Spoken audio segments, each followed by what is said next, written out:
मैंने बताया कि 52 दिन रह गए रमजान मुबारक आने में। अल्लाह पाक सभी को मक्का पाक और मदीना पाक की फिजाओं में ले जाए। आप अगर मक्का पाक में जाएं तो एक दरवाज़ा है, उसका नाम है बाब अब्दुल अजीज़।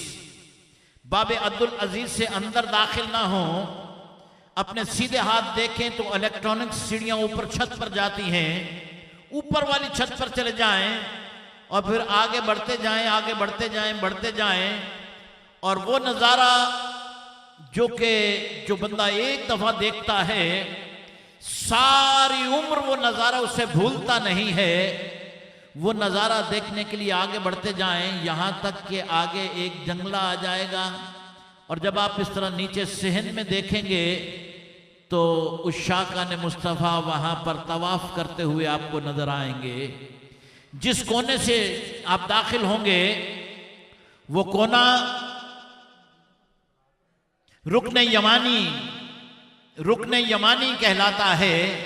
रुकने यमानी की ज़ियारत कीजिए, तवाफ़ करने वाले अहबाब की ज़ियारत कीजिए और नज़र उठाकर आप अगर ऊंचा देखें तो सामने 3.5 किलोमीटर के फासले पर एक बड़ा खूबसूरत पहाड़ नज़र आता है जिसे सभी जबले नूर कहते हैं। जबले नूर सतह ज़मीन से 3500 फुट की बुलंदी पर है। उसकी चोटी पर आम शख्स तकरीबन 50-55 मिनट में पहुंच जाता है। उसकी चोटी पर पहुंचकर 16-17 सीढ़ियां नीचे उतरकर बड़ी बड़ी चट्टानों के दरमियान में से गुजरकर बंदा एक ऐसा नज़ारा देखता है कि वो जब भी कुरान करीम की तिलावत सुनता है उसे वो नज़ारा याद आ जाता है। और वो नज़ारा है गारे हिरा का खूबसूरत नज़ारा। ज़रा चश्मे तसव्वुर में सोचिए, यहाँ कुरान करीम की तिलावत सुनी, दिल को कितना सुकून आया। वो क्या लम्हात होंगे, मेरे आका करीम मदनी ताजदार गारे हिरा में जलवा फरोज होंगे और जिब्रील अमीन कुरान पाक की पहली आयत लेकर वहां हाजिर हुए होंगे। अल्लाह तबारक व तआला इन आंखों से उस मकाम की हमें ज़ियारत नसीब फरमाए और वहां जाकर गारे हिरा के ऊपर जाकर वो नज़ारा देखने की तौफीक अता फरमाए। जहां तक कुरान पाक का ताल्लुक है तो कुरान का पढ़ना भी ज़ियारत है नबी की। कुरान का पढ़ना भी ज़ियारत है नबी की। औसाफ में तहरीर खदोखाल रकम है और तारीकी पहम हो तो वो सुबह का तारा, सूखा हुआ मौसम हो तो वो अब्र करम है। और वैसे भी लिखने वालों ने लिखा, वो कहते हैं कि कुरान तेरी नात का दीवान नजर आया, कुरान तेरी नात का दीवान नजर आया, तेरी सीरतो सूरत का उन्वान नजर आया। माज़ाग हैं आंखें तो वशम से रुख नासिर, माज़ाग हैं आंखें तो वशम से रुख नासिर। कुरान के चेहरे पे भी कुरान नजर आया, कुरान के चेहरे पे भी। हम इसलिए कहते हैं कि आका मुझे कुरान सारा आपकी तस्वीर लगता है, आका मुझे कुरान सारा आपकी तस्वीर लगता है कि हर सूरत से मिलती है मेरे मंठार की सूरत और तेरी सूरत में बेसूरत की सूरत जानी जाती है। तेरे अनवार में है अल्लाह के अनवार की सूरत और ये बिन देखे जो दुनिया आपकी जुल्फों की कैदी है, ये बिन देखे जो दुनिया आपकी जुल्फों की कैदी है, खुदा जाने के क्या होगी तेरे दीदार की सूरत। दरबार रिसालत की क्या शान उस घड़ी होगी, हसन के होंठों पे जब नाते नबी होगी।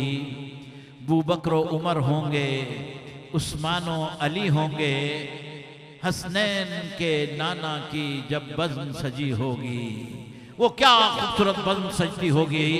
एक दफ़ा ज़रा कहिए सुभान अल्लाह, क्योंकि मैंने सुना है कि जिस जगह पे महफ़िल नात उनकी मोहब्बत से सजाई जाती है, आप अहले मोहब्बत तशरीफ फरमा है।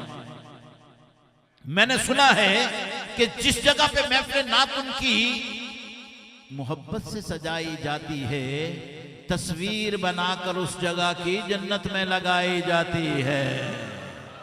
तस्वीर बनाकर उस जगह की, क्योंकि सरकार की बज़्म सजाने से दिल उल्फत से भर जाता है।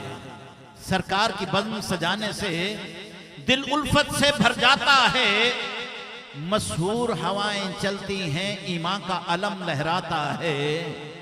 और जब याद में उनकी अश्कों से आंखों के कटोरे भरते हैं, तब गुंबद खजरा की जानिब दिल आशिक का झुक जाता है।